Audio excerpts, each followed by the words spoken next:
The Spanish Influenza of 1918.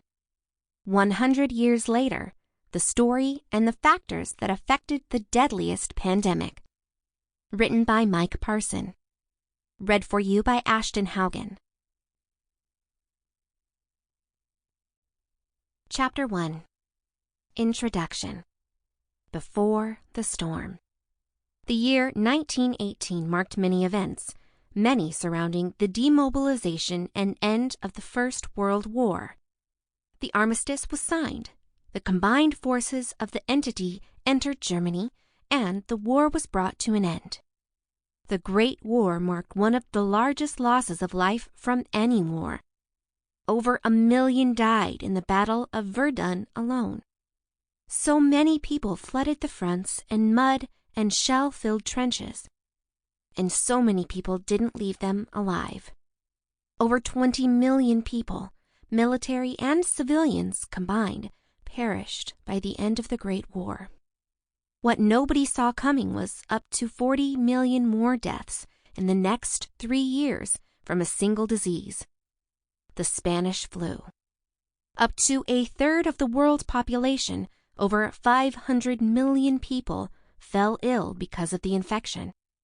The cause of the pandemic was a strain of influenza A, H1N1, an avian-based flu virus. It moved across the world in 3 waves, with the second tending to cause substantially more deaths than the other 2. No laboratory tests were available to diagnose or characterize the virus, and no vaccines were available. In many cases, mortality arose faster than one could be diagnosed, with some fatalities reportedly arising within 24 hours of symptoms developing. The mortality rate of those infected was 2.5, significantly higher than the 1% mortality rate for most other influenza outbreaks. Some suggest this is because of a higher incidence of severe or complicated infections in the respiratory system, while others suggest that it was due to the overproduction of pro-inflammatory cytokines in response to the infection, resulting in what has been coined as cytokine storm, which can result in multi-organ failure and would prominently affect those with more robust immune systems.